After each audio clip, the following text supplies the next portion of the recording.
মোহাম্মদ ভাই, আমি দুটো বিষয়ে আপাতত আপনাকে নিশ্চয়ই বুঝলেন আমি ভূমিকায় আপনার সঙ্গে উচ্চারণ করলাম।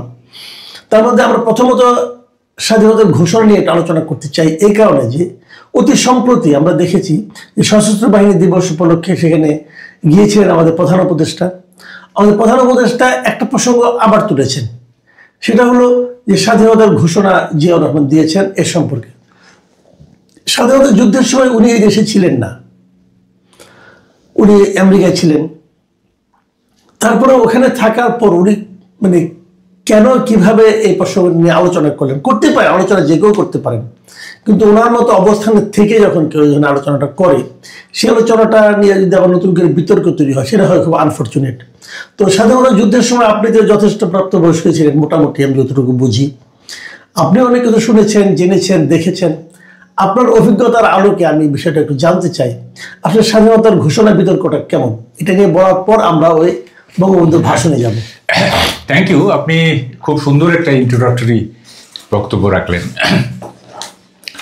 দেখেন, মানে আমাদের চিফ অ্যাডভাইজার রিসেট বাটন চেপে দিয়েছিলেন, এরপরেও কেন তিনি আবার মুক্তিযুদ্ধ নিয়ে কথা বললেন এটা আবার মাথায় ঢুকতেছে না। এটা কি এমন যে মির্জা ফখরুলকে একটা প্রতিদান দিলেন? কারণ মির্জা ফখরুল বলছিলেন যে চিফ অ্যাডভাইজারের মধ্যে উনি জিয়াউর রহমানের প্রতিচ্ছবি দেখেন। আমার মনে হয় এটা একটা ভাইস ভার্সা হয়ে গেছে, উনি একটা বলতেন ইনিও একটা বলে দিলেন আর কি। যাই হোক, আমি তখন অ্যাডাল্ট, আমি তখন নটরডেম কলেজের ফার্স্ট ইয়ারের ছাত্র। প্রথমে জিয়ার ঘোষণাটা একটু বলি, সেটা হচ্ছে জিয়াউর রহমান 27শে মার্চ একটা ঘোষণা দিয়েছিলেন। এইটা আমি নিজে শুনেছি অনেক সঙ্গী সহ দুপুরের 27শে মার্চ, এবং সেখানে বলছেন যে on behalf of our great leader Sheikh Mujibur Rahman এই ঘোষণাটা দিলেন। এবং আমাদের প্রথম প্রতিক্রিয়া হয়েছিল যে যাক, আমরা হই হই করে উঠছি যে যাক, সেনাবাহিনী আমাদের সঙ্গে আছে, এটা একটা ইন্সপায়ারিং স্পিচ হিসেবে আমরা দেখছি। হ্যাঁ, উনি একটা ঘোষণা দিছিলেন। তো কালুরঘাটের উইক ট্রান্সমিশনের এই ঘোষণাটি আমেরিকার একটা অখ্যাত স্টেটে কিভাবে পৌঁছালো আমি ঠিক বুঝতে পারতেছি না। এটা হইতে পারে যে এই ঘোষণাটা বিবিসি পুনঃ প্রচার করছিল, বিবিসি, আই রিমেম্বার। হয়তো উনি বিবিসি থেকে শুনছেন, হ্যাঁ, আমি জানি না ঠিক উনি কিভাবে শুনলেন। এখন দেখেন, এই যে মানে স্বাধীনতা দিবসের যে বিতর্ক না, জিয়াউর রহমান কিন্তু কখনো বলেননি যে আমি যেহেতু 27শে মার্চ ঘোষণা দিছি সুতরাং আমাদের স্বাধীনতা দিবস 27শে মার্চ, কখনো উনি বলেন নাই। যে একটা কথা আমি একটু থামাই আপনাকে, আপনি এখানে একটা নতুন ইনফরমেশন যেটা আমার কাছে লাগলো, যে ওই ভাষণটা বিবিসি একাধিকবার পুনঃ শুনেছেন। তো আপনারা শুনেছেন কি বিবিসিটা নাকি সরাসরি? আমরা কালুরঘাটেরটা শুনছি, কালুরঘাট থেকে। হ্যাঁ, ওটা তো একদম ইমিডিয়েটলি শুনছি, বিবিসি পরে প্রচার করছে।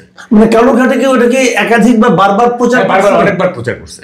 আচ্ছা আচ্ছা, এখন জিয়াউর রহমান কিন্তু কখনো বলেন নাই যে আমি 27শে মার্চ যেহেতু ঘোষণা দিছি সুতরাং স্বাধীনতা দিবস 27শে মার্চ, কখনো বলেনি। বিএনপি কখনোই বলে নাই। হ্যাঁ, তো কেন আমাদের স্বাধীনতা দিবস 26শে মার্চ, এটা আমি পরে আসতেছি। জি, এর মধ্যে একটু কথা বলে নিই। দেখেন, আওয়ামী লীগাররা মানে রাজনীতির স্বার্থে জিয়াউর রহমানকে কত রকম কিছু বলছে, পাকিস্তানের চর, রাজাকার, অমুক তমুক ইত্যাদি বলছে না, এগুলি না একেবারে পাগলামি। এবং এইটা যখন ওরা বলতো তখন এটা ভাবতো না যে এইটা বঙ্গবন্ধুর প্রতি এক ধরনের অবমাননা, কারণ বঙ্গবন্ধু জিয়াউর রহমানকে বীরুত্তম উপাধি দিয়েছিলেন। এটা ওরা কখনো ভাবে নাই যে এইটা যে বঙ্গবন্ধুর প্রতি অবমাননা, তাকে রাজাকার বলা, বলা, এইটা মানে খুব আনফরচুনেট আর কি। কেন হয়েছে এটা? কেন হয়েছে? যেহেতু জিয়াউর রহমান যদি 71-এ শহীদ হইতেন অথবা 75-এর 7ই নভেম্বর যদি না ঘটতো, ওরা যদি স্বাভাবিক মৃত্যু হইতো, তাহলে কিন্তু জিয়াউর রহমান আওয়ামী লীগারদের কাছে হিরো হয়ে থাকতেন। যেহেতু উনি রাজনৈতিক প্রতিপক্ষ হয়ে গেছেন, সেহেতু উনি পাকিস্তানের চর, সেহেতু উনি রাজাকার। বুঝতে পারছি? খুব ভালো। আচ্ছা, এখন তার মানে আপনি বলতে চাচ্ছেন যে আওয়ামী লীগ আমলে কে রাজাকার হবে আর কে মুক্তিযুদ্ধ হবে এটা ডিপেন্ড করতে সে কোন রাজনীতির সঙ্গে জড়িত তার উপর। যেমন ধরেন আমি বলি, যেমন তাজউদ্দিন আহমেদ, তারপরে general Osmani, they are great leader in our liberation war. Awami League তাদের মূল্যায়ন করে নাই। কারণ কেন করে নাই? তাইলে বোধ হয় বঙ্গবন্ধুর ছোট হয়ে যাবে। অদ্ভুত একটা লজিক ছিল আর কি। তাজউদ্দিন ছাড়া মুক্তিযুদ্ধ হইতো আপনি বলেন, হ্যাঁ, কিন্তু তার মূল্যায়ন হয় নাই। তারপরে জেনারেল ওসমানীর কোনো মূল্যায়ন হয় নাই। এই যে সংকীর্ণতা আপনি যেটা ইন্ট্রোডাক্টরি স্পিচে বললেন, এটা ভয়াবহ আমাদের এই জাতির জন্য। যাই হোক, এখন আমি 26শে মার্চ কেন স্বাধীনতা দিবস এটা আমি একটু ব্যাখ্যা করি, এটা একটু ব্যাখ্যা করি। সেটা দেখেন,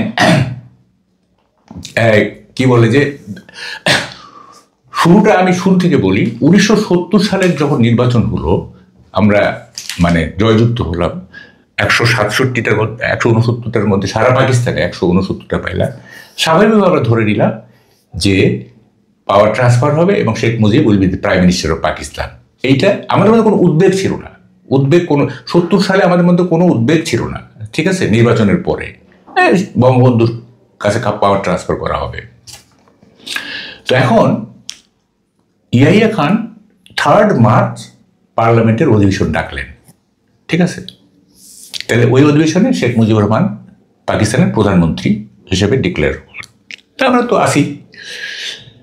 1 মার্চ আমরা স্টেডিয়ামে গেলাম খেলা দেখতে। খেলাকার পাকিস্তান ভার্সেস এমসিসি। তা আমরা কিন্তু, যেহেতু আমরা তখনও পাকিস্তানি, আমরা পাকিস্তানের পক্ষে করতেছি, আসিফ ইকবাল এবং সরফরাজ নওয়াজ ব্যাটিং করতেছে, আমরা হই হুল্লা করতেছি, একটা 4 মারতেছে, বাউন্ডারি মারতেছে, আমরা পাকিস্তানের পক্ষে করতেছি। আমাদের কোনো উদ্বেগ নাই, আমরা তো পাকিস্তানি, তাই না? তো ওই স্টেডিয়াম আপনি নিজে ছিলেন স্টেডিয়ামে? হ্যাঁ, আমি কেন বলতেছি এগুলো। আচ্ছা। তো তখন স্টেডিয়ামে আপনার অনেকে ছোট রেডিও নিয়ে গেছে এই রানিং কমেন্টারি শোনার জন্য। খেলাও দেখবে, আবার রানিং কমেন্টারি শুনবে।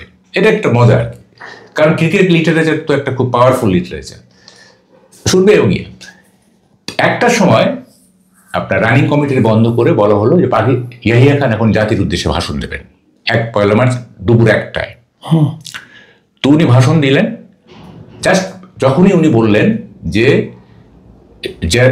কি national assembly is postpone for the indefinite period, অনির্দিষ্টকালের জন্য এই জাতীয় সংসদের অধিবেশন স্থগিত করা হলো। 3 তারিখে কিন্তু অধিবেশন হওয়ার কথা, মানে একদিন পরে। এটা প্রথম 1 মার্চের কথা, 3 মার্চে অধিবেশন বসার কথা। উনি ওইটাকে অনির্দিষ্টকালে স্থগিত করে দিলেন। যেই অনির্দিষ্টকালে স্থগিত করে দিলেন, কয়েক সেকেন্ডের মধ্যে আমরা পাকিস্তানি থেকে বাঙালি হয়ে গেলাম। এটা কিন্তু কেউ বলে না। আমরা 1 মার্চের 1টার আগ পর্যন্ত পাকিস্তানি। আমরা প্রধানমন্ত্রী শেখ মুজিবের আন্ডারে পাকিস্তান শাসক চলবে, এইভাবে আমরা ভাবতেছি। যেই যখন বললো যে স্থগিত করে দিল, আমরা মুহূর্তেই আমরা বাঙালি হয়ে গেলাম। তখন আর কোথায় গেল পাকিস্তানের টিম, কোথায় গেল আসিফ ইকবাল, কোথায় গেল সরফরাজ নওয়াজ? আমরা সব তখন ওই যে ব্রিস্টল সিগারেটের একটা দিয়ে স্বামীর একটা ওগুলো পোড়ায় টোড়ায় জ্বালায় টালায় দিয়ে পুরো স্টেডিয়াম হয়ে গেল। চলো চলো পূর্বানী হোটেল চলো। খেলা শেষ, খেলা তো পণ্ড, খেলা পণ্ড হয়ে গেল। কেমন খেলা থাকে? আমরা একটা ইন্টারন্যাশনাল টুর্নামেন্ট ম্যাচ পণ্ড হয়ে গেল, আগুন জ্বলতেছে স্টেডিয়ামে, খেলা পণ্ড তো দূরের কথা। আমরা চলো চলো পূর্বানী হোটেলে চলো, দল বেঁধে পূর্বানী হোটেলে গেলাম। শেখ মুজিব তখন, বঙ্গবন্ধু তখন আওয়ামী লীগের পার্লামেন্টারি বোর্ডের মিটিং এ বসছেন। যে 3 তারিখে তো পূর্বানী হোটেলে 3 তারিখে তো আপনার স্টেডিয়ামের পাশে 3 তারিখে যেহেতু পার্লামেন্ট বসবে, তা পার্লামেন্টারি বোর্ডের মিটিং এ বসছেন উনি। তা আমরা গেলাম। ইতিমধ্যে বঙ্গবন্ধু নিজেও শুনছেন যে স্থগিত হয়ে গেছে। পরে বঙ্গবন্ধু বের হলেন, উনি বললেন যে 3 তারিখে পল্টনে আসো। আমরা 3 তারিখে পল্টনে গেলাম। ওখানে উনি বললেন যে 7 মার্চ রেসকোর্সে আসো। ঠিক আছে, আমরা রেসকোর্সে গেলাম।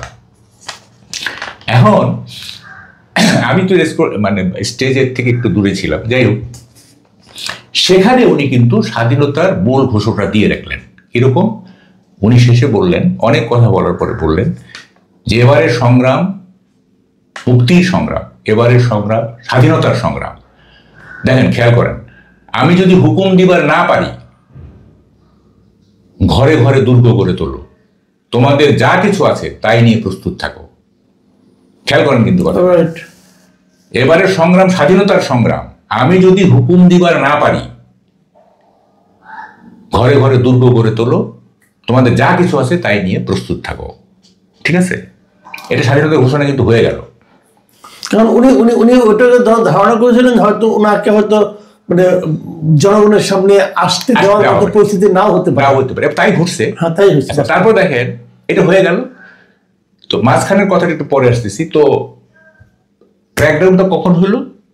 25শে মার্চ 12টার ঠিক আগে। ঠিক আছে। তো যখনই ক্র্যাকডাউন হইলো, তখনই এই বঙ্গবন্ধুর যে এই যে আমি যদি হুকুম দিবার না পারি, ক্র্যাকডাউন হয়ে যাওয়ার সাথে সাথে ওইটা কার্যকর হয়ে গেল, ওই স্বাধীনতাটা, বুঝতে পারছেন, কার্যকর হয়ে গেল। ওই তো বলে রাখছেন আগে যে আমি যদি হুকুম দিবার না পারি। ওই যে 12টার সময় ক্র্যাকডাউন হইলো, তাহলে কি দাঁড়ালো, একটু পরে কি হলো, 26শে মার্চ হয়ে গেল। এখন বঙ্গবন্ধু 26শে মার্চ ঘোষণা দিচ্ছেন কিনা, আর একটা ঘোষণা দিচ্ছেন কিনা, এই বিতর্কে আমি যাবোই না, এই বিতর্কে আমি যাবোই না। ওনার তো এটা বলাই আছে যে আমি যদি হুকুম দিবার না পারি, তো এটা কার্যকর হয়ে গেল, 26শে মার্চ স্বাধীনতার ঘোষণা হয়ে গেল, হয়ে গেল। এখন একটা প্রশ্ন আছে, সেটা হচ্ছে যে অনেকে বলে তাইলে 7 মার্চের এই যে 25 তারিখ পর্যন্ত ডায়ালগ হইলো বঙ্গবন্ধুর সাথে এখানের, এইটা কেন হইলো? আপনি যদি স্বাধীনতার ঘোষণা দিয়েই থাকেন, এটা একটা মৌলিক প্রশ্ন। তখন এইটার যুক্তিটা হচ্ছে বঙ্গবন্ধু মানে স্বাধীনতা যুদ্ধ হবেই, কিন্তু তখন কি হইতো, বঙ্গবন্ধু শর্তে ইয়াহিয়া খান রাজি হয়ে তাকে প্রাইম মিনিস্টার করতো, তাহলে উনি করতেন কি 6 দফার ভিত্তিতে যে জিনিসগুলো ছিল, 6 দফা নেভাল হেডকোয়ার্টার এখানে হতে হবে, তারপর নানা রকম। তখন উনি করতেন কি, নেভাল হেডকোয়ার্টার এখানে 6 দফায় আছে, ওটা থাকতো। আর্মি রিসাফল করতেন, পাঞ্জাবিদের পশ্চিম পাকিস্তানে চলে যেতেন, এখানে বাঙালি রিক্রুটমেন্ট একটা প্রস্তুতি নিয়ে তখন তিনি বলতেন যে we are no longer with you, আমরা আপনাদের সাথে থাকতে চাই না। অবশ্য ওই পর্যন্ত যাইতো কিনা সেটা অবশ্য ঠিক। এগুলি যখন নেভাল হেডকোয়ার্টার এখানে করতো বা আর্মি রিসাফলিং করতো, তখন তো ইয়াহিয়া খান তাকে অ্যারেস্ট করে ফেলতেন।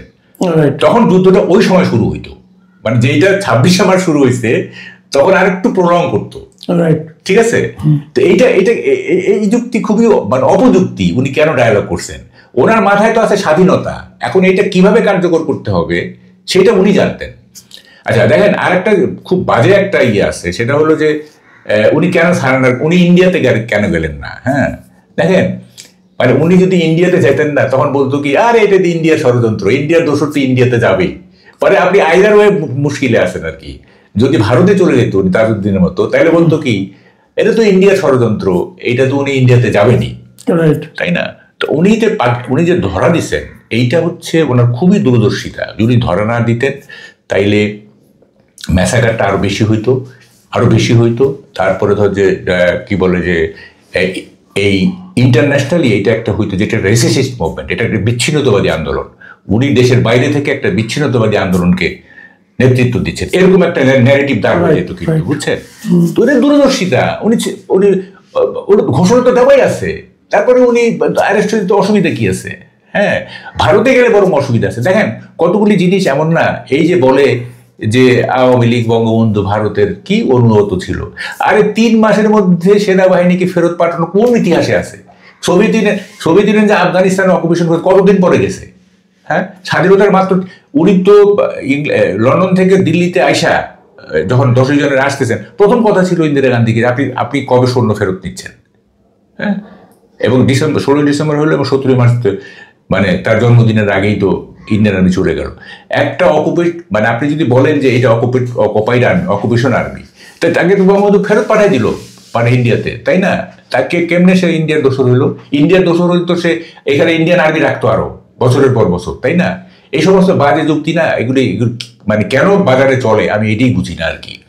তো যাই হোক, এখন এই যে মানে 26শে মার্চ, আমি এই বিতর্ক তুলবই না যে বঙ্গবন্ধু 26শে মার্চ কি বলে যে স্বাধীনতার ঘোষণা দিয়েছিল। তার মানে বঙ্গবন্ধু ঘোষণা ফিজিক্যালি ওনার মুখ দিয়ে উচ্চারিত হোক বা না, আলটিমেটলি এটা বঙ্গবন্ধুর ঘোষিত স্বাধীনতা। হ্যাঁ, বলছে যে আমি যদি হুকুম দিবার না পারি, এবং এরপর যা যা ঘটনা ঘটেছে ইনক্লুডিং জিয়াউর রহমানের 27শে মার্চে যে ঘোষণা, সবই বঙ্গবন্ধুর ওই বক্তব্যই প্রতিফলন এবং প্রতিধ্বনি। উনি তো বলছেন on behalf of our great leader, on behalf of our great leader মানে কি? হ্যাঁ, আমি জিয়াউর রহমানের ভাষণটা অফকোর্স এটার একটা বিরাট ইম্প্যাক্ট ছিল আমাদের মুক্তিযুদ্ধে। হ্যাঁ, এইটা আমরা ইন্সপায়ার্ড হয়েছি, সেনাবাহিনী আমাদের সঙ্গে আছে ইত্যাদি। হ্যাঁ, তো এটা একটা বিরাট কিন্তু এইটার মানে এই না যে দেখেন মানে এটা মানে ধরেন জিয়াউর রহমান ঘোষণাটা দেয় নাই, তাহলে কি মুক্তিযুদ্ধ হইতো না? এটা তো একটা ধারাবাহিক ব্যাপার, তাই না? এই যে জিয়াউর রহমানকে কে চিনতো বলেন? কেউ তো চিনতো? উনি তো পলিটিক্স, আর সেনাবাহিনী তো পলিটিক্সে আসার কোনো সুযোগই নাই, তাই না? উনি না থাকলে কি এমন হইতো? বা ধরেন যে যদি সেক্টর কমান্ডাররা কেউ না থাকতেন, হ্যাঁ, ধরেন ফর এক্সাম্পল খালিদ মোশাররফ নাই, কর্নেল তাহের নাই, মেজর জলিল নাই, তাহলে কি মুক্তিযুদ্ধ হইতো না? অন্যরা টেক ওভার করতো। আচ্ছা, আমি আরেকটা প্রসঙ্গ একটু আনি, যে প্রসঙ্গটা আমি শুরুতে বলেছিলাম। এটা অনেকে বলে যে মানে যে বঙ্গবন্ধু 7ই মার্চের ভাষণের শেষে পাকিস্তান জিন্দাবাদ অথবা পাকিস্তান জিও পাকিস্তান এই ধরনের কিছু একটা বলে ভাষণটা শেষ করেছিলেন, এবং এটা বলার মাধ্যমে তারা প্রমাণ করার চেষ্টা করে যে বঙ্গবন্ধু আসলে কখনোই দেশের স্বাধীনতা চাননি, এই জন্য এটা বলেছিলেন। তো এটা আপনি তো যেহেতু আপনি বলছেন যে আপনি ওই দিন ওখানে ছিলেন, তো আপনি আসলে কি শুনেছিলেন? শুনেন, এইটা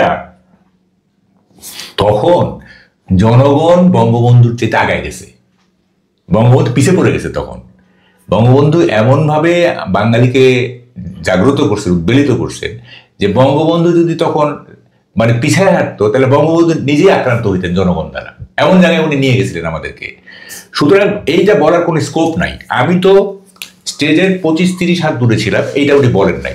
এইটা যে উনি বলেন নাই সেটা সবচেয়ে বড় প্রমাণ হচ্ছে আপনার স্বাধীনতার পর যখন জাসদ গঠিত হলো, তখন জাসদের নেতৃত্ব, বিশেষ করে আসম আব্দুররা বঙ্গবন্ধুকে অপমানিত করার, বঙ্গবন্ধুকে লাঞ্ছিত করার, মানে মৌখিকভাবে এমন কোনো কার্ড নাই যে কার্ড তারা খেলেন নাই। প্রত্যেকটা কার্ড উনি খেলছেন।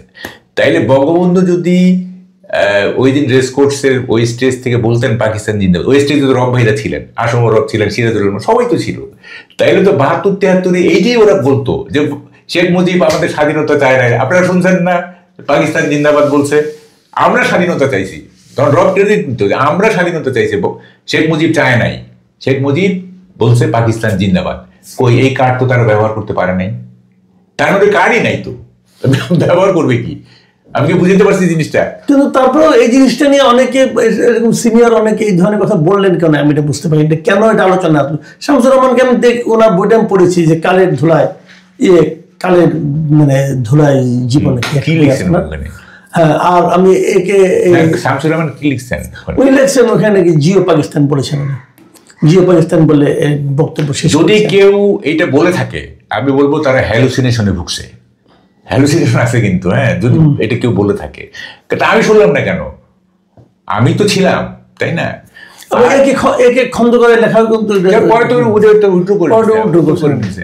এই সমস্ত বিতর্ক তুলে না, যে মানে 50 বছর আগের ঘটনা যেহেতু অনেকে ভুলে টুলে গেছে, যা বলি তাই শুনতে হবে, এই মানসিকতা, এই কৌশল খুবই বাজে কৌশল। হ্যাঁ, তো ফলে এইটা উনি যদি, এটা হয় নাকি কখনো? উনি স্বাধীনতার ঘোষণা দিয়ে দিচ্ছেন, বলতেছেন যে এবারে সংগ্রাম স্বাধীনতার সংগ্রাম, তারপর বলবেন যে পাকিস্তান জিন্দাবাদ। এটা হয় কখনো?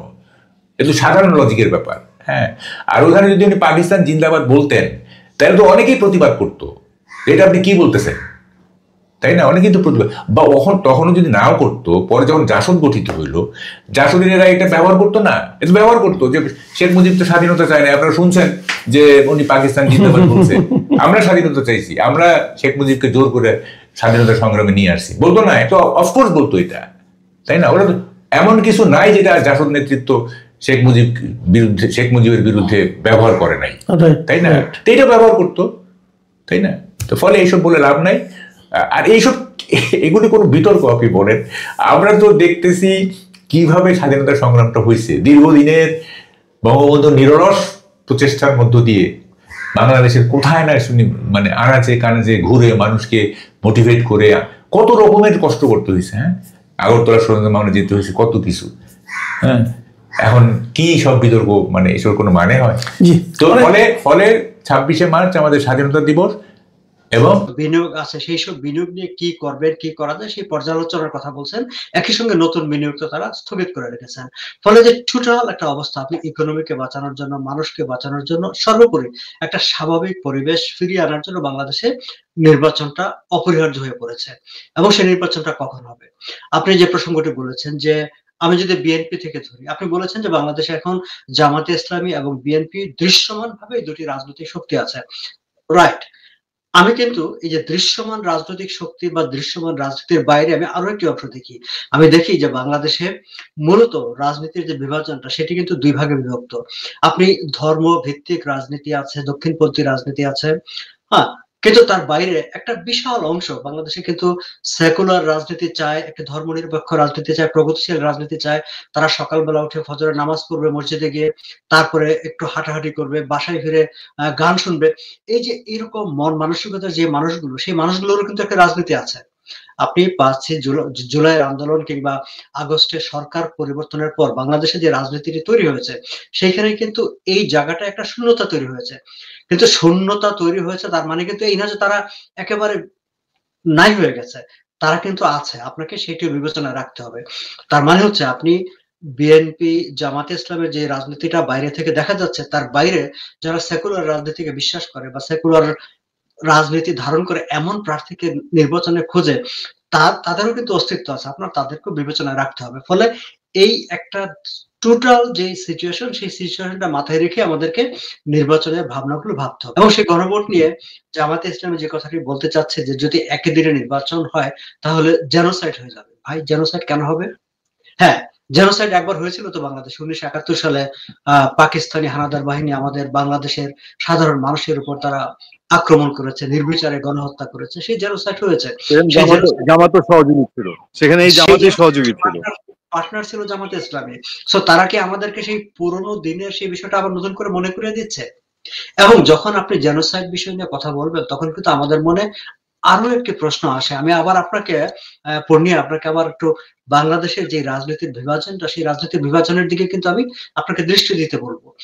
আমরা যেভাবে দেখি না কেন 5ই আগস্টের পরবর্তী যে সময়টা, সেই সময়টা আমরা কিন্তু দেখতে পাচ্ছি যে 71কে মুছে ফেলার বা 71-এর বিপক্ষে আরেকটি রাজনৈতিক শক্তি একটা উত্থান ঘটেছে। এবং সাম্প্রতিক সময় খুব বড় করে কথাবার্তা হচ্ছে যে বাংলাদেশে উগ্রবাদের বিকাশ করছে, এবং সেই উগ্রবাদটা আসলে আমাদের 71কে মুছে ফেলতে চাইছে। এখন 71কে মুছে ফেলতে হইলে তো আরেকটা মানে জেনোসাইডের দরকার হয়। এখন জামাতের নেতা কি সেইরকম আরেকটা ইঙ্গিত দিয়েছেন? আমি পত্রিকায় দেখলাম যে বিএনপির রিজভী আহমেদ তিনি বলেছেন যে তারা কি আমাদেরকে তাহলে হুমকি দিচ্ছে? তিনিও ঠিক এই কথাগুলি বলেছেন যে 71-এ তারা গণহত্যার অংশীদার হয়েছিল, এখন নতুন করে কি তারা একটু ধরিয়ে দেই যে আপনি জানেন যে দেশে প্রচুর পরিমাণ অস্ত্র রয়েছে, যে এবং অবৈধ অস্ত্র শুধু যে পুলিশের লোঠোয়া 5 আগস্টের অস্ত্র নয়, এর বাইরেও নানান রকম অস্ত্র 5 আগস্টের আগে পরে যেমন মজুদ আছে বলে আমরা জানি। সেগুলোও কি জেনোসাইডের কোনো এই যে আলাপের সঙ্গে সম্পৃক্ত হতে পারে কিনা, মানে আগে থেকে এরকম কোন চিন্তা? এই প্রসঙ্গে যদি আমি জামাত ইসলামের একজন নেতা, তিনি তো বলেছিলেন তাদের কত 50,000 না 50 লাখ তরুণ তারা মানে একেবারে প্রশিক্ষণ নিয়েছে ইন্ডিয়ার বিরুদ্ধে। তিনি বলেছেন যে ইন্ডিয়ার বিরুদ্ধে লড়াই করার জন্য প্রশিক্ষণ নিয়েছে। এখন এই যে প্রশিক্ষণ, তারা কি সশস্ত্র প্রশিক্ষণ নিয়েছে? এবং যদি সশস্ত্র প্রশিক্ষণ নিয়ে থাকে তাহলে তারা কোথায় প্রশিক্ষণ নিয়েছে? আপনার মনে থাকবার কথা, বেশ কয়েক মাস আগে আমরা পত্রিকা দেখেছিলাম যে রাজশাহী বিশ্ববিদ্যালয়ের কোন একজন শিবির নেতা অথবা এনসিপি নেতা বা কেউ একজন বলেছিলেন যে তাদের কাছে যে পরিমাণ অস্ত্র আছে সেগুলো দিয়ে তারা মোটামুটি কয়দিন যেন সেনাবাহিনীর সঙ্গে লড়াই করতে পারবে। আবার যে জুলাই আন্দোলনে যারা নেতৃত্ব দিয়েছেন, যারা একদম 4 পয়েন্টে ছিলেন, এমন নেতাদের কেউ আমরা দেখেছি যে তাদের ভিডিও আমরা সোশ্যাল মিডিয়ায় ঘুরতে দেখেছি যে তারা নাকি গত বছরের সশস্ত্র আন্দোলনের প্রস্তুতি নিয়ে রেখেছিলেন। তার মানে হচ্ছে যে তারা যেহেতু সশস্ত্র আন্দোলনের প্রস্তুতি নিয়েছিলেন, তার মানে তাদের কাছে অস্ত্র ছিল। সেই অস্ত্রগুলো কোথায়? ফলে টোটাল এই অস্ত্রগুলো যদি মানে পাবলিক স্ফিয়ারে থেকে থাকে বা এই রাজনৈতিক শক্তিগুলোর কাছে থেকে থাকে, তাহলে তো এখন যখন জেনোসাইডের হুমকি দেওয়া হয় তার সঙ্গে কিন্তু এগুলাকে মিলিয়ে আমরা দেখতে পারি এবং দেখে আমরা একটু আতঙ্কভূত করতে পারি যে আসলে নির্বাচনটা কি হবে বা সামনে আসলে কি ধরনের পরিস্থিতি তৈরি হবে। সাগর ভাই, আপনি বলছিলেন যে নির্বাচন 2 মাস পিছিয়ে যাওয়ার আলাপ আছে, এটা আপনার সূত্র ধরে না, আমরাও শুনি দুইটা ডিফারেন্ট ওয়েতে। একটা হচ্ছে জামাতে ইসলামী 2 মাস কেন আরো 6 মাস পিছিয়ে যাচ্ছে, এটা তাদের সুবিধা হয়। আরেকটা হলো ইন্টারন্যাশনাল কোনো প্রেশার। দেখেন Awami League, Commonwealth, even though জাতিসংঘের কোনো উইং, মানবাধিকার সংস্থা, তারা বলছে যে বাংলাদেশে আওয়ামী লীগের যে পোর্শন সেটা, বা আওয়ামী লীগ বলতে এখন আওয়ামী লীগ শুদ্ধ না বিশুদ্ধ, শেখ হাসিনা ছাড়া, সেটা ডিফারেন্ট ইস্যু। আওয়ামী লীগ সহ একটা নির্বাচনের কথা বলে, সেই নির্বাচনের হওয়ার জন্য 2 মাস 4 মাস পিছানো প্রয়োজন, এরকম একটা আলাপ হয় যে আওয়ামী লীগ যদি নির্বাচনে আসে তাহলে সেই হঠাৎ করে এখনকার অ্যারেঞ্জমেন্টে আসবে না, আওয়ামী লীগ সহ করতে হলে 2-4 মাস পিছাতে পারে। আবার এই কারণে কি 2 মাস পিছানোর আলাপ আছে, এই ধরনের কোনো বিশ্লেষণ আপনার কাছে পাই কিনা, অথবা নাকি জামাত চায় সে কারণে নির্বাচনটা 2 মাস পিছাতে পারে?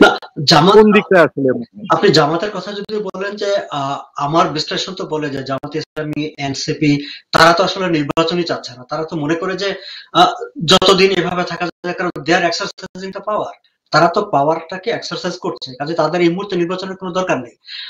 আপনার নিশ্চয় মনে থাকার কথা যে বেশ কিছুদিন আগে যে ধর্ম উপদেষ্টা তিনি একটা ব্যাখ্যা দাঁড় করানোর চেষ্টা করেছিলেন, যখন সেনাবাহিনী প্রধান বলেছিলেন যে ডিসেম্বরের মধ্যে নির্বাচন হওয়ার বিষয়ে তিনি একটি বক্তব্য দিয়েছিলেন। সেই সময় ধর্ম উপদেষ্টা একটি কথা বলেছিলেন যে আমরা হচ্ছে অন্তর্বর্তীকালীন সরকার, এবং অন্তর্বর্তীকালীন সময়টা কখন?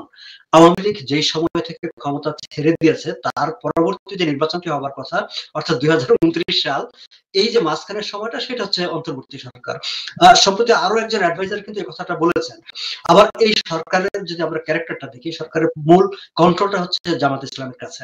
ফলে আমরা ওইভাবে দেখতে পারি যে জামাত ইসলামী, এনসিপি তারা মিলে আসলে যতটা সম্ভব তারা ধীরে করতে চায়। ফলে এই যে 2 মাসের পিছানোর যে ব্যাপারটা, সেটি আসলে এক ধরনের, যেহেতু নির্বাচনটা করতেই হবে, ডিসেম্বরে নির্বাচনের চাপ ছিল, সেখান থেকে লন্ডনে তারেক রহমানের সঙ্গে ডক্টর ইউনূসের যে বৈঠক, আমি যেটাকে লন্ডন বন্দোবস্ত বলি, সেই লন্ডন বন্দোবস্তের আওতায় দেখা গেল যে ডিসেম্বর থেকে ফেব্রুয়ারিতে নির্বাচনটা চলে গেল। এখন আবার যদি আরেকটু পিছিয়ে 2 মাস নিয়ে নেওয়া যায়, আবার 2 মাস পরে হয়তো আরেকটা করে, এইভাবে তাদের মাথায় হয়তো সেরকম কোনো প্ল্যান থাকতে পারে। কিন্তু যেমন সংস্কারের নামে হয়েছে 15 মাস, সেটা হয়েছে। কিন্তু আপনি যদি আওয়ামী লীগকে নির্বাচনে অংশ আনার যে ব্যাপারটি, হ্যাঁ সেই ব্যাপারটি নিয়ে ইন্টারন্যাশনালি প্রেসার আছে, কারণ ওয়েস্টার্ন কান্ট্রিগুলো বা আন্তর্জাতিক সংস্থাগুলো তারা সবাই চায় যে সব দলগুলো মিলে একটা ইলেকশন হবে। তার কারণটা হচ্ছে, আপনি দেখেন আমি যে কথাটি শুরুতে বলছিলাম যে বাংলাদেশের রাজনীতিতে আপনি ধর্ম ভিত্তিক রাজনীতির সমর্থক যেমন আছে, আবার সেকুলার রাজনীতি চায় সে একটা বিশাল অংশের একটা মানুষ তো আছে, এবং সেই সেকুলার রাজনীতিকে নেতৃত্ব দেওয়ার বা সেই সেকুলার রাজনীতির মুখপাত্র হয়ে ওঠার জন্য বিকল্প কোনো রাজনৈতিক দল কিন্তু গত 1 বছরে কেউ এগিয়ে আসতে পারেনি। আপনি যদি বলেন যে বাম রাজনৈতিক দলগুলো, না, তারা কিন্তু সেই অর্থে এই মানুষের আকাঙ্ক্ষাগুলোকে ধারণ করতে পারেনি। বিএনপি কখনো চেষ্টা করেছে, আপনি দেখেন বিএনপির বক্তৃতা যদি দেখেন, তারা কখনো মুক্তিযুদ্ধ নিয়ে কথা বলে, কখনো 71 নিয়ে কথা বলে, আবার সম্প্রতি আমরা দেখলাম যে তারা কোরআন সুন্নাহর বিরুদ্ধে কোনো যায় এমন কোনো আইন করবে না, কিংবা যদি এমন কোনো আইন থেকে থাকে সেগুলো সব বাতিল করে দেবে। ফলে আমরা কিন্তু দেখতে পাচ্ছি যে বিএনপির মধ্যেও কখনো ধর্ম মানে মুখী রাজনীতি, কখনো মুক্তিযুদ্ধমুখী রাজনীতি, ফলে তাদের মধ্যে এক ধরনের যেটিকে বলে যে মানে সিদ্ধান্তহীনতা, এক ধরনের অস্থিরতা আছে। কিন্তু সাধারণভাবে যে মানুষগুলো সেকুলার রাজনীতিকে পছন্দ করে, তাদের কিন্তু একটা প্ল্যাটফর্ম নাই, এবং সেই প্ল্যাটফর্মকে রাজনীতির বাইরে রেখে বাংলাদেশে একটা স্থিতিশীল পরিবেশ তৈরি হবে, সেটি অন্তত ওয়েস্টার্ন যারা মানে যাদের বাংলাদেশের ব্যাপারে আগ্রহ আছে, তারা সেটা বিশ্বাস করেন না। এবং তারা এটাও বুঝেন যে একটা বড় রাজনৈতিক শক্তিকে, বড় জনগোষ্ঠীর একটা বড় অংশকে বাইরে রেখে যে সরকারটি গঠিত হোক না কেন, দেশে স্থিতিশীলতা তৈরি হবে না। এবং বাংলাদেশে যেহেতু ওয়েস্টার্ন অনেক কোম্পানির ইনভেস্টমেন্ট আছে, তাদের বাণিজ্যিক স্বার্থ আছে, ফলে তাদের বিজনেসের ইনভেস্টমেন্টের সিকিউরিটিটা তারা চায়, এবং সেই সিকিউরিটি চায় বলে তারা সেখানে একটা স্থিতিশীল পরিবেশ তৈরি হোক সেটি চায়, এবং সেটি চায় বলে তারা মনে করে যে এই যে সেকুলার ভোটাররা আছে তাদের যারা প্রতিনিধি, এবং সঙ্গত কারণে সেটা আওয়ামী লীগ, এবং সে আওয়ামী লীগ নির্বাচনে আসুক, তাদের ভোটে অংশগ্রহণের একটা সুযোগ থাকুক, সেটি তারা চায়, এবং সেই নিয়ে তারা সরকারের উপর চাপও দিচ্ছে, দেন দরবারও করছে। আমি একটু ভিন্ন দিকে নজর দিয়েছি। আপনি বলছিলেন যে বাংলাদেশ 2 ভাগে বিভক্ত। আমরা দেশে থেকে আমাদেরকে যা মনে হচ্ছে যে 2 ভাগে বিভক্তের মধ্যে সবচেয়ে ক্লিয়ার একটা জায়গা আছে মুক্তিযুদ্ধের পক্ষে এবং বিপক্ষে। মুক্তিযুদ্ধের শক্তি, রাজনৈতিক শক্তির কথা যদি নাও বলি, সামাজিক সাংস্কৃতিক এই শক্তিগুলোর দিকে আমরা যদি যাই, তাহলে দেখা যাবে যে মুক্তিযুদ্ধের সঙ্গে সাংঘর্ষিক যেগুলো, যেমন আমাদের আউল বাউল গান, আমাদের সুফি সাধক, তাদের উপরে লাগাতার আক্রমণ হামলা লেগে আছে। গতকালকেও হয়েছে। বাউল মহারাজ মানে একেবারে সমাদৃত আবুল সরকার, তাকে গ্রেফতারের পরিপ্রেক্ষিতে গতকালকে বাউলদেরকে যাচ্ছে তাই ভাবে তৌহিদি জনতা নামে পেটানো হলো। এই যে এই প্রেক্ষাপটগুলোতে বিএনপি কিন্তু কিছু বলে না। বিএনপি তাদের এখানে কোনো সে নাই। বিএনপি মুক্তিযুদ্ধের কথা বললে কোনো কিছু বলে না। এর আগে আপনি জানেন যে একজন পীর নামে একজন পরিচিত নুরাল পাগলা, তার মরদেহ কবর পোড়ানো হলো। এর বাইরে আরো অসংখ্য ঘটনা ঘটেছে, আমি রেফারেন্স দিয়ে চাই না, নিশ্চয়ই সবগুলো আপনার জানা আছে।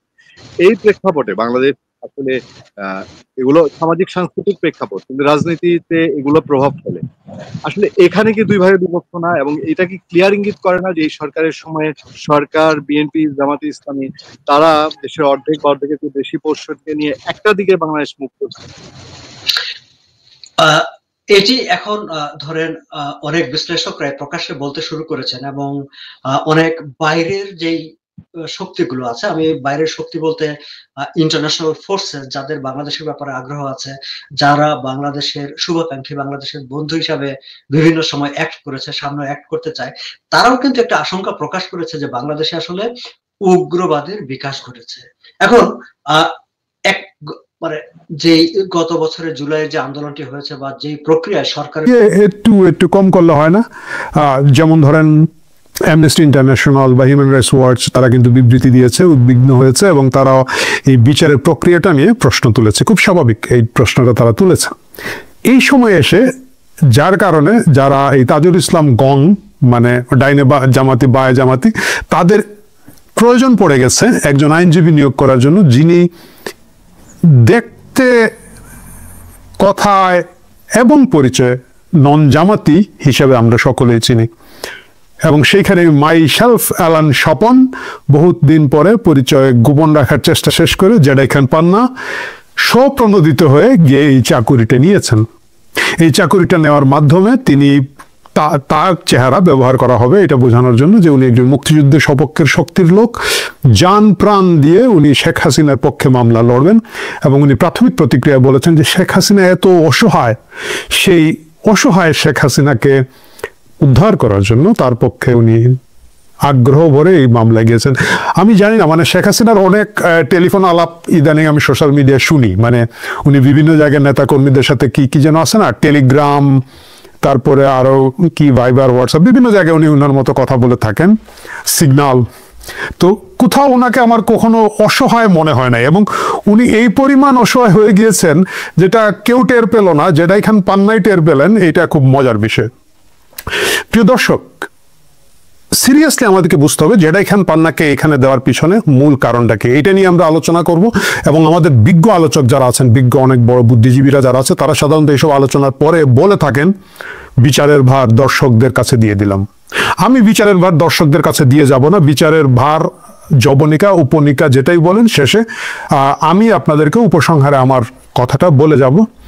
এই কথাগুলো আমি গত আগস্ট মাসে যখন প্রথম সোশ্যাল মিডিয়ায় বলেছিলাম যে জেডাই খান পান্নাকে উপরে ভরসা করা ঠিক হচ্ছে না আমাদের, তখন অনেকেই আপনারা বকা দিয়েছিলেন। আমি জানি না সেই বকা দেওয়া লোকজন এখন এই ভিডিওটা দেখছেন কিনা, দেখলে আপনাদের প্রতিক্রিয়াটা কি, যদি সেটা ভালো বা খারাপ যাই হয় কমেন্ট বক্সে জানিয়ে দেবেন।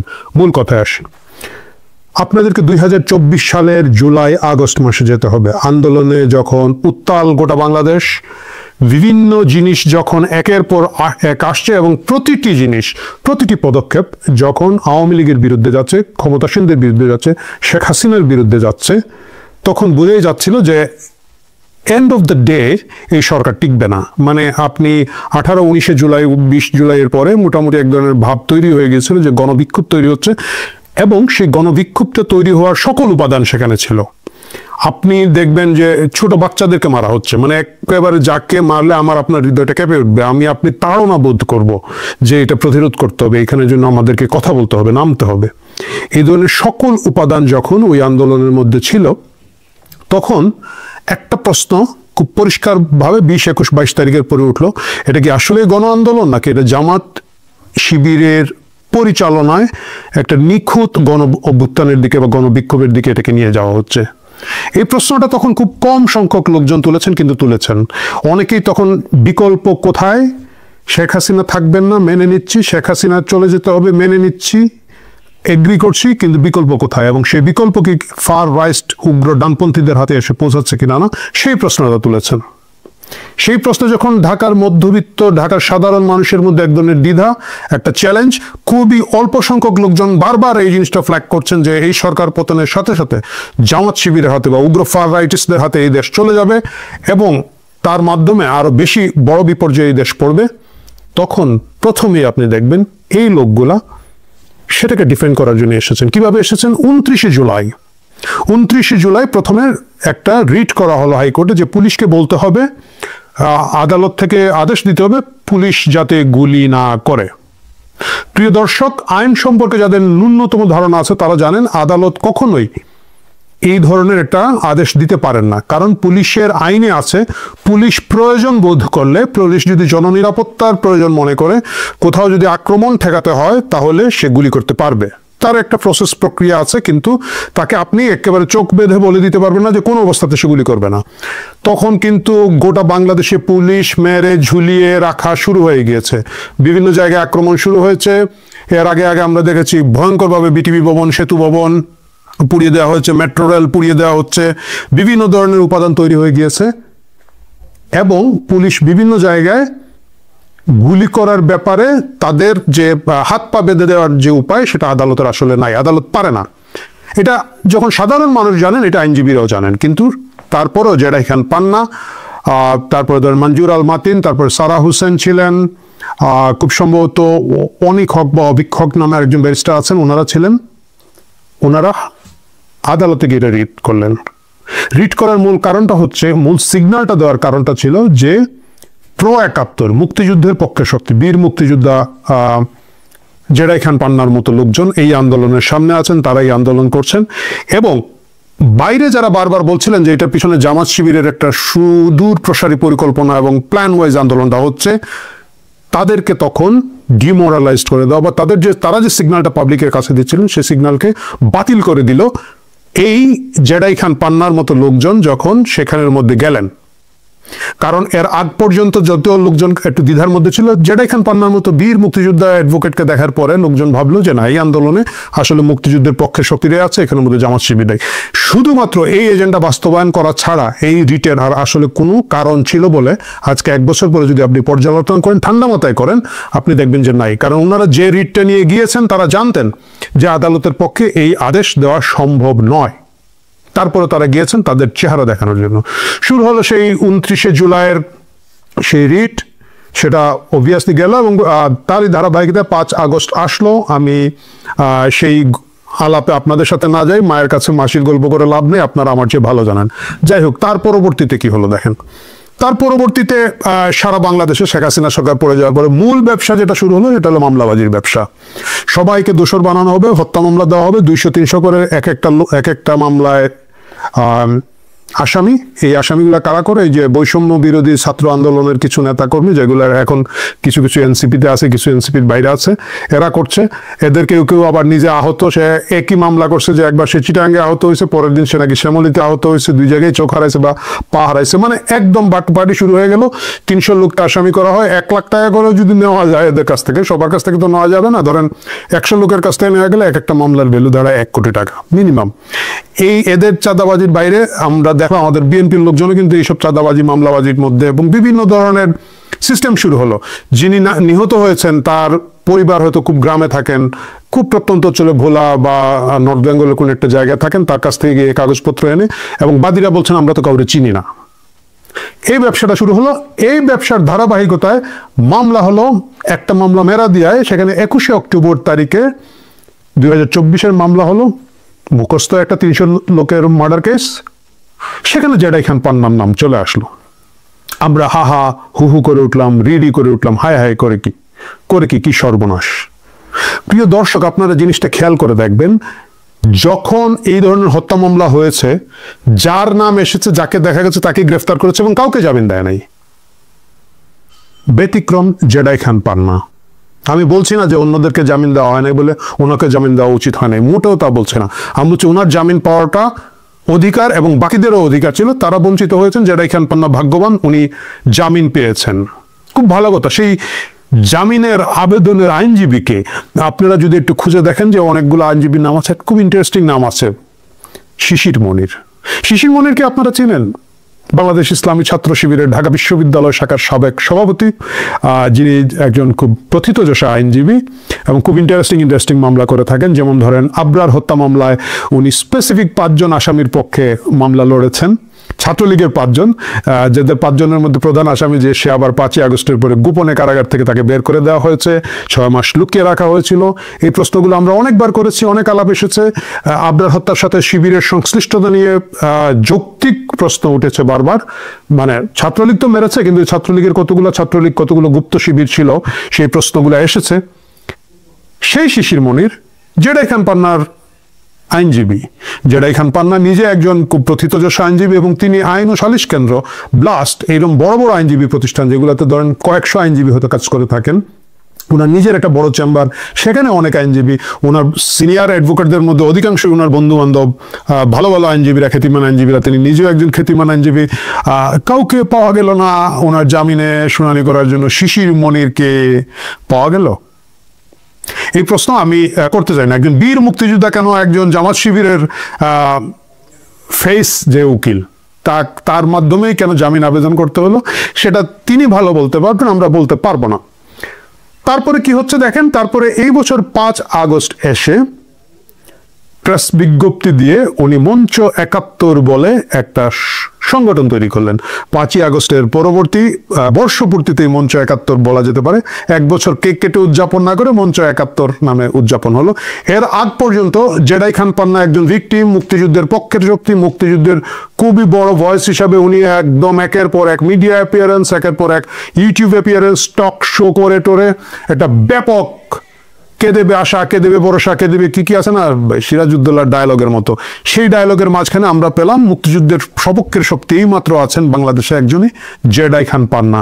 তার ইমেজ যখন সেই উত্তুঙ্গ অবস্থায়, উনি 5 আগস্ট 2000 মানে এই বছর কি করলেন, ওটা মঞ্চ 71 নামে একটা সংগঠন করলেন, প্রেস বিজ্ঞপ্তি দিলেন, এবং সেখানে তিনি খুব ইন্টারেস্টিং কথা বলেছেন। যখন প্রথম আলো তাকে জিজ্ঞেস করেছে, তিনি বলেছেন যে যেখানে 71-এর উপর আঘাত আসবে সেখানেই আমি দাঁড়িয়ে যাব, প্রয়োজনে একা পোস্টার ব্যানার নিয়ে দাঁড়াবো। এই ডেডিকেশনের পরে প্রথমেই যে গুজবটা রটলো যে তিনি এবং ডক্টর কামাল হোসেনের নেতৃত্বে 15ই আগস্ট 32 নম্বরে ফুল দিতে যাওয়া হবে। এই প্রচারণা খুব ভালোভাবে চলছিল। মঞ্চ 71 নামে একটা ফেসবুকের পেজ জেডাই খান পান্না নিজে শেয়ার করেছেন। আমি আনফরচুনেটলি সেটা স্ক্রিনশট তখন রাখি নাই, এখন দেখলাম ওনার প্রোফাইলে সেটা নাই। শেয়ার করেছেন, এবং এইটা এক ধরনের বিরাট হই হই রই রই ভাব চলে আসলো। যখন এই হই হই রই রই ভাব চলে আসে, তখন আমি অনেক আওয়ামী লীগের লোকজন যাদেরকে চিনি, আমি তাদেরকে বলছি ফাঁদে পা দিবেন না, আপনারা ওইখানে গেলে কিন্তু পেন দেখাবেন, মায়ের খাবেন, অ্যারেস্ট হবেন, বাংলা কথা পরিষ্কার না ভাই, জান দিয়ে দিবে, মায়ের মারা যাবে। আমি দেখলাম বিভিন্ন গ্রুপে টুপে এবং যারা ফেসবুকে আমাকে ফলো করেন আওয়ামী লীগের লোকজন, তারা আরে জান দিয়ে দিব এইবার হয়েছে, না বললাম এটা কিছুই হবে না। যাই হোক, পরবর্তীতে উনি 7 আগস্ট 8 আগস্ট দেখলাম ফেসবুকে বলেছেন যে না না এটা কোনো কথা না। 10 আগস্ট উনি একটা ফেসবুক ভিডিও বার্তা দিয়ে বললেন সবাই যার যার অবস্থান থেকে পালানো, যার যার অবস্থান থেকে দোয়া খায়ের করেন, 32 নম্বরে যাওয়ার দরকার নেই। 32কে ঘিরে এই বছর 15ই আগস্টকে কেন্দ্র করে আওয়ামী লীগের ইন্টারনাল যে প্রিপারেশনের জায়গা ছিল, একটা ছিল যে ব্যাপক সোশ্যাল মিডিয়া ভিজিবিলিটি, যেটা তারা করতে পেরেছেন।